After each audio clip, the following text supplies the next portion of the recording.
y no divorciar la experiencia del usuario de las necesidades del negocio para finalmente encontrar un punto en común. Si fueras el consultor contratado en UX de un medio de comunicación, ¿qué revisarías primero en su página web? ¿Por dónde iniciarías el proceso de optimización?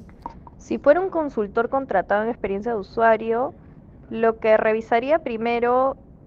bueno, primero preguntaría cuáles son los objetivos de negocio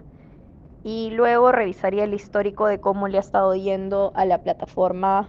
o a la página en los diferentes indicadores que pueda tener si es que la página ya ha sido creada, y complementaría eso con una investigación del tipo de desk research en la misma página, revisando todos los frentes, complementándolos con data, y con una investigación quizás un poco más cualitativa con los usuarios para poder identificar cuáles son los puntos de mejora o qué cosa le va súper bien, ¿no? A partir de ahí ya entraría una fase de diseño. Y finalmente, la parte de implementación. En la parte de implementación, súper importante considerar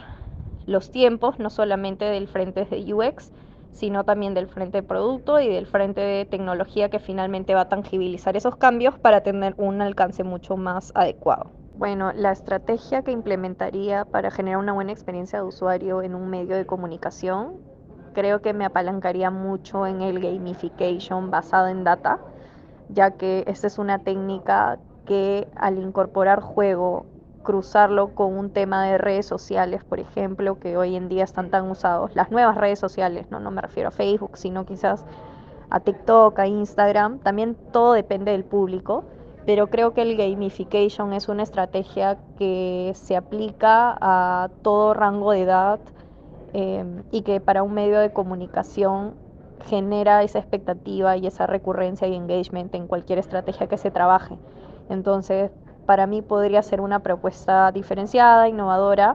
pero siempre muy importante concentrarnos en quién es el público objetivo, cuál es el objetivo de negocio